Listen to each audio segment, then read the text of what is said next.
Iyo uganiriye na bamwe mu babyeyi usanga banenga cyane bagenzi babo bakigendera ku muco wa kera wo kubangamira abana babo bagiye kurushinga bashingiye ku nkwano, inkomoko, ubushobozi n'ibindi. Cyose biracyabaho. Ukavuga ngo ntibatanga umwana wawe kubera ko basaguhaye inkwano. Kire kuvuga uturiye mukwe si mushaka. Ibyo ni ibindi. Ahubwo wari ubuntu simushaka mu muryango wawe kuko muko baje mu muryango wawe. Ukaba wagira n'umwana inama. Icyo gihe ni nko kumugurisha. Kandi kumugurisha atari byo biri imbere. Icy'ingenzi nuko abana bubaka.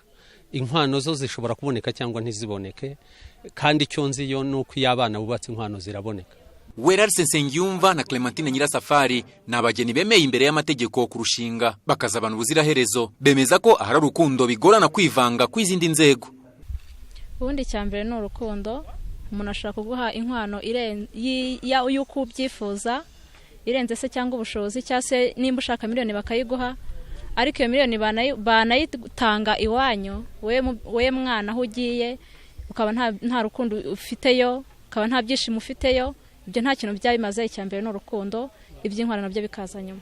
Maze igihe kirekire ndarangiye nyine, ariko bungira ngo nkuko umunyabanga nshingwabikorwa w'umurenge abivuze, bombi ishatse twagenda tukabana mu rugo nk'abantu, none ngira ngo sinkomeze kurarangiye nyine, sibyo sheri.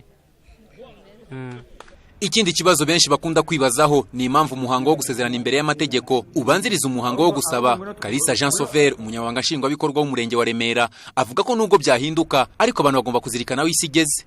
Ubundi bibaye byiza bigakorwa gutyo, byaba rwose ari umuco kugira ngo na bwa bushake bw'umuryango koko bwubahirizwe. Ariko ubundi ibintu byose bigomba kujyana n'igihe. Igihe twari turimo muri 1920 cyangwa 50 cyangwa muri iyo myaka bitandukanye, viziyo turimo tujyamo irihuta cyane. Ni ibintu byihuta bisaba ko kenshi yaba amategeko yaba n'umuco dukwiriye kubijyanisha n'igihe tuba tugezemo. Dr Jacques Nzabonima, umuyobozi w'ishami ry'umuco mu inteko nyarwanda y'ururimi n'umuco RARC, avuga ko ibyo bibazo bitandukanye ari byo byatumye bakora ubushakashatsi ku bukwe. Ibibazo ari byinshi bigaragara mu nkwano, ugasanga aho kugira ngo inkwano ibe inkwano ukagira ngo ni ihene barimo baragurisha. Ni ibibazo bimwe na bimwe nk'ibyo ngibyo. Iyo bagiye mu murenge bagenda bavuga ko basabye banakoye, bakabeshya n'inkwano kandi batarabikora. Guhagarara handi ku idarapo ubeshya icyo utarakora cyangwa utakoze nabyo ni ukubeshya. Ubushakashatsi ku bukwe bwatangiye ku ntangiriro z'ukwezi gushize, bukaba burimo gukorwa mu mirenge 63, hakaba hasigaye umujyi wa Kigali gusa ngo busozwe. Bitarenze muri Kamena hakaba hazasohoka igitabo kigaragaza uko ubukwe bukwiye kumera. Frank Mario Sebudandi, Televiziyo y'u Rwanda i Kigali.